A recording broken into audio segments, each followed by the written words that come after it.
Ya, bertemu lagi dengan saya Gunawan, pengajar sejarah peminatan untuk kelas 10 IPS, sekaligus sejarah lintas minat untuk kelas 10 IPA.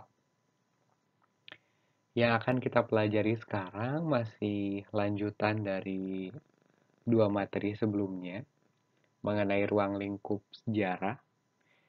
Kalau kalian masih ingat atau bisa sambil buka catatannya, ruang lingkup sejarah itu terbagi jadi empat, ada sejarah sebagai ilmu, sejarah sebagai peristiwa, sejarah sebagai kisah, sejarah sebagai seni. Nah, untuk sejarah sebagai seni kita udah nonton, untuk sejarah sebagai peristiwa kita juga udah identifikasi 5W1H minggu kemarin. Nah, untuk sekarang kita akan membedakan materi kemarin mengenai sejarah sebagai peristiwa dengan apa yang akan kita pelajari sekarang. Walaupun sebenarnya sudah saya singgung juga ya waktu kita bahas awal mengenai ruang lingkup sejarah.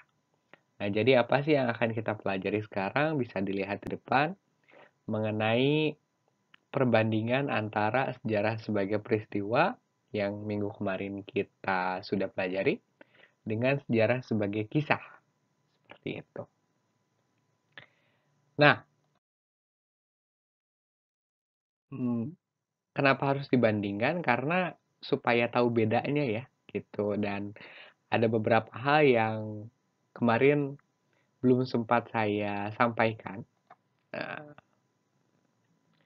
jadi untuk sekarang kita bahas dua ruang lingkup gitu ya, sekaligus membandingkan sejarah sebagai peristiwa yang minggu kemarin kita sudah bahas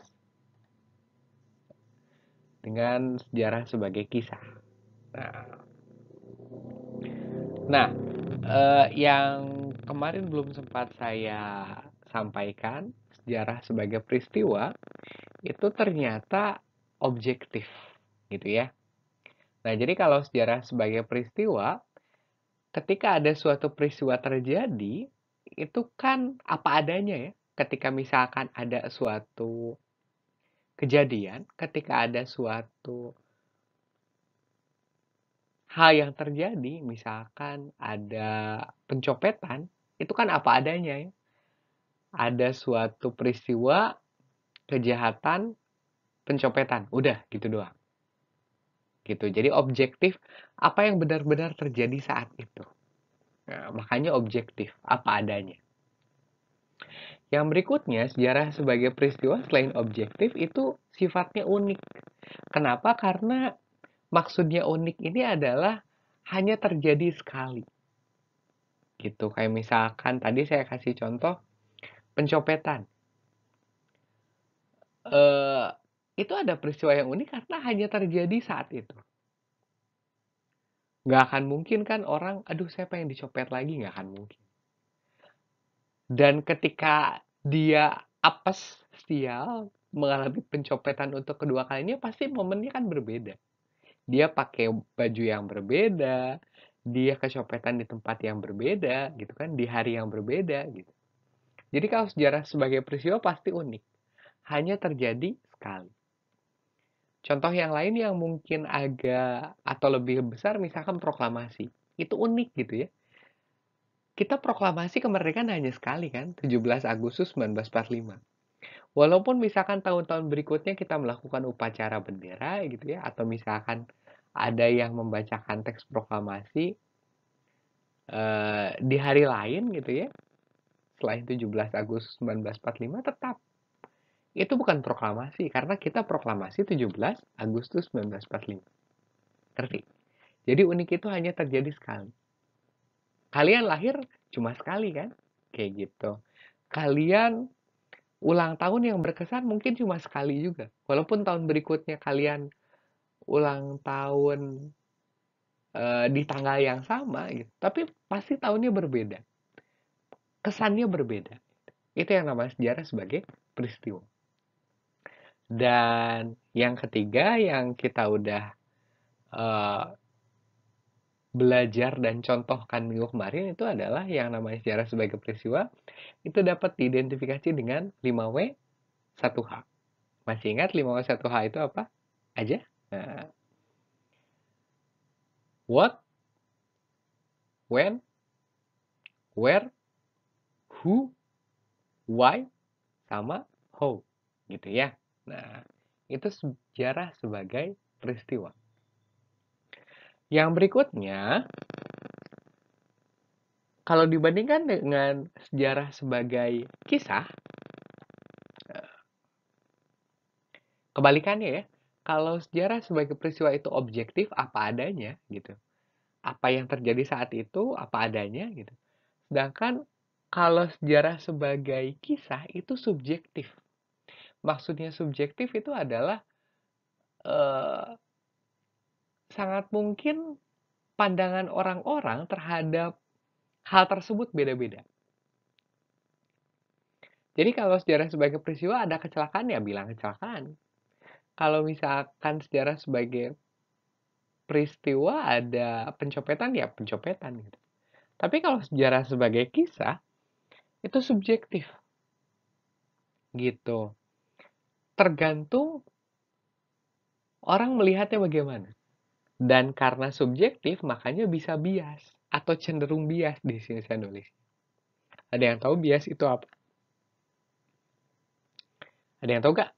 Nah, jadi kalau bias itu adalah pemihakan gitu ya. Jadi seseorang gak objektif. Seorang jadi dipengaruhi oleh sangat mungkin golongannya, sukunya, agamanya gitu ya. Sehingga dia tidak bisa bertindak objektif atau apa adanya. Sangat mungkin dia jadi memihak pada eh, pihak tertentu atau golongan tertentu. Gitu ya. Nah, maksudnya bagaimana saya kasih ilustrasi. Kenapa misalkan kalau peristiwa objektif, sedangkan kalau kisah subjektif. Kenapa bisa subjektif? Nah, ini contohnya ya. Nah, kalau sejarah sebagai peristiwa, contohnya begini. Oh, dibandingin ya. Nah, jadi ada peristiwa, ada kisah. Nah, kalau sejarah sebagai peristiwa, contohnya begini.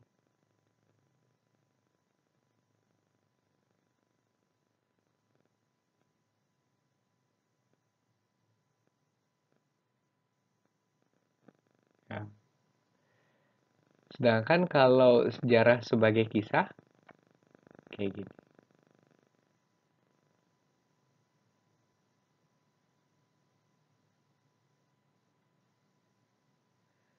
Jangan jadi salah fokus sama yang di belakangnya ya. Nah, kira-kira kebayang nggak yang apa yang saya maksud? Nah, jadi saya kasih tahu aja, kenapa sejarah sebagai peristiwa itu objektif? Karena membahas apa yang saat itu terjadi, apa adanya gitu. Kalau kita lihat gitu ya di ilustrasi yang sejarah sebagai peristiwa, ketika ada tabrakan, kita lihat ada tabrakan, oh iya tabrakan gitu kan. Eh, dan kita sepakat gitu kan, yang ditabrak pakai baju hitam, udah gitu ditabraknya sama bis gitu ya, bis bukan tuh. Nah, udah gitu memang yang ditabrak juga sebelumnya tidak lihat kanan kiri dulu dan justru bahasa Sundanya ngahajakeun gitu ya. Nah, kita sepakat lah. Nah, apa adanya kan? Sejarah sebagai peristiwa itu apa yang terjadi saat itu dan apa adanya kita bisa sepakat gitu. Pendapat kita nggak akan beda lah gitu.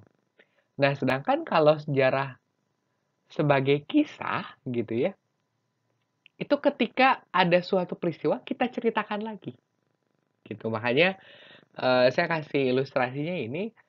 Jadi Misalkan kalau sejarah sebagai peristiwanya misalkan kejadian tabrakan gitu ya, supaya berhubungan dengan ilustrasi ini. Nah, sedangkan kalau kisahnya itu misalkan ada suatu berita yang menceritakan tabrakan tadi gitu. Jadi kalau sejarah sebagai kisah, suatu peristiwa yang diceritakan kembali gitu. Ngerti? Nah, ini kan ilustrasinya ada berita gitu ya. Ada yang menceritakan kembali lah, simpelnya gitu. Nah, jadi kalau peristiwa itu apa yang terjadi, apa adanya objektif, sedangkan kisah ketika diceritakan kembali. Makanya subjektif. Kenapa subjektif? Nah, karena dari peristiwa diceritakan kembali itu melalui proses interpretasi. Kayak gitu. Nah, interpretasi itu apa sih? Interpretasi adalah penafsiran. Maksudnya gini, misalkan nih, kita kalau dihubungkan dengan ilustrasi ini ya, kita lihat tabrakan. Nah, ketika kita lihat tabrakan, kita sepakat misalkan itu tabrakan. Tapi ketika misalkan kita nanti ketemu sama orang, ketemu sama teman, ketemu sama keluarga, dan kita ingin menceritakan tabrakan tadi, maka tabrakan tadi udah bukan peristiwa lagi. Udah jadi kisah. Karena itu sudah kita interpretasikan, kita tafsirkan. Sangat mungkin tabrakan yang cuma berapa detik gitu ya, itu bisa kita bumbui, bisa kita tambahkan ketika kita ceritakan sama orang lain. Kita bisa nambahin, ih kok ada ya mobil yang apa namanya kayak gitu misalkan. Kok ada ya misalkan yang nyebrang nggak hati-hati misalkan. Seperti itu. Makanya kita jadi subjektif. Sangat mungkin kita nanti nyalahin orangnya. Kita nyalahin supirnya, kita nyalahin siapa? Yang nyebrangnya gitu. Jadi kalau kisah kenapa subjektif? Karena ada penilaian, ada pemihakan dari kita. Buat kita yang mungkin jalan kaki dan ngerasa yang salah adalah yang nabrak, pasti kita akan jelek-jelekin supirnya. Tapi kalau kita misalkan udah bisa naik mobil dan kita tahu bahwa ada orang yang nyebrang sembarangan, mungkin kita akan belain supirnya. Ngerti? Kenapa bisa subjektif? Kenapa ada bias? Nah, gitu ya. Nah, sebenarnya saya ingin menghemat durasi ya. Jadi, kira-kira seperti itulah perbedaan antara sejarah sebagai peristiwa, sejarah sebagai kisah. Dan, seperti biasa, ada yang mau tanyain nggak? Nah, ya, kalau nggak ada, bisa japri atau di grup aja ya. Nah, seperti biasa, nah, saya nggak tahu apakah sudah apa bad feeling gitu ya. Nah, seperti biasa, ada tugas, tugas 7 ya. Nah, tugasnya apa? Tugasnya adalah buat video dan ceritakan how pada tugas kemarin, gitu ya. Nah, jadi kan minggu kemarin 51H ya, yang tadi saya sebutin. What, when, where, who, why, sama how. Nah, gitu. Jadi kalian ceritakan bagian how-nya saja dari tugas kemarin. Yang kemarin milih 10 November, Ambarawa, 10 hari di, apa? 5 hari di Semarang. Udah gitu, KMB, sidang PPKI, Sumpah Pemuda gitu ya. Nah, kalian ceritakan how-nya saja. Nah, jadi nanti bagaimana kalian buat video, ceritakan bagian how-nya saja, dan minimal durasi videonya 1 menit, maksimal 5 menit. Gitu. Jadi nanti tugasnya dikumpulkan dalam bentuk video, dikirimkan ke classroom. Kayak gitu. Gitu ya. Nah, untuk contoh videonya kayak gimana, bisa tonton.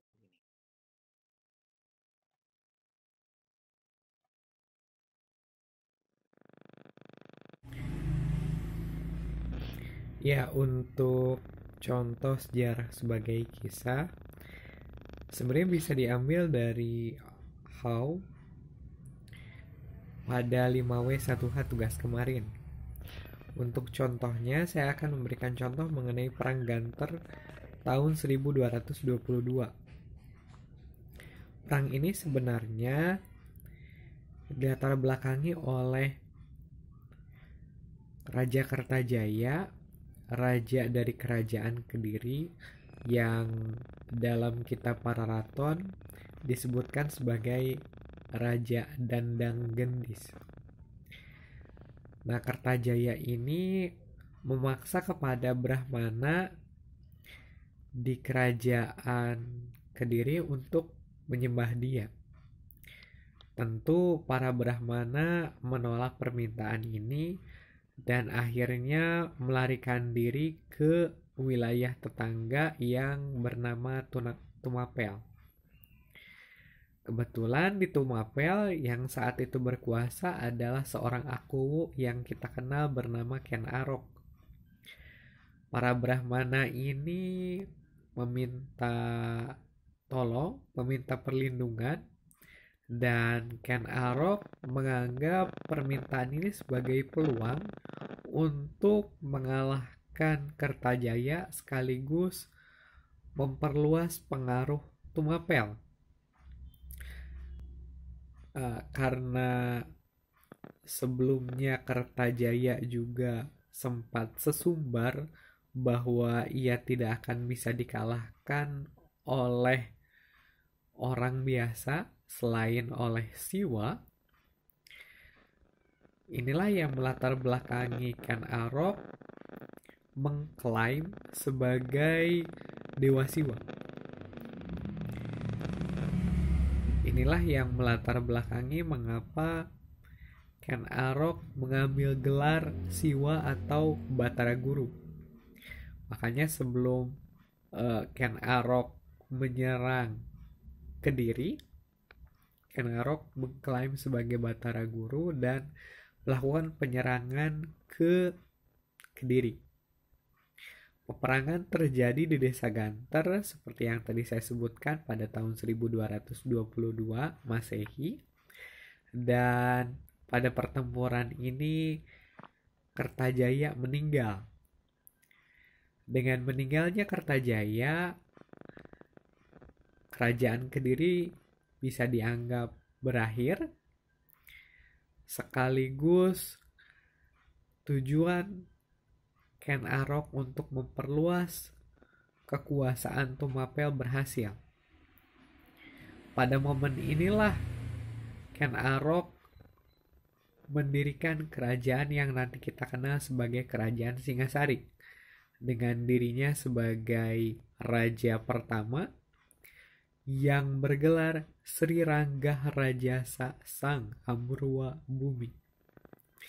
Jadi dengan Perang Ganter pada tahun 1222 ini, yang pertama sejarah Kediri, kerajaan Kediri berakhir, sekaligus kekuasaan Kertajaya juga berakhir, dan mengawali dimulainya sejarah Kerajaan Singasari dengan rajanya yang pertama Ken Arok yang bergelar Sri Rangga Rajasa Sang Amurwa Bumi. Itu saja mungkin untuk contohnya. Saya ucapkan terima kasih. Ya, gitu ya. Nah, jadi itu contohnya. Jadi tugasnya saya ingatkan lagi. Kalian buat video, ceritakan bagian how dari tugas kemarin. Videonya minimal 1 menit, maksimal 5 menit. Dan nanti dikirim ke Classroom. Untuk masalah nego nanti kalian sanggup ngumpulinnya kapan, dan pertanyaan lain gitu ya, nanti bisa dibahas di grup atau bisa japri. Itu saja mungkin untuk hari ini. Saya ucapkan terima kasih. Selamat pagi.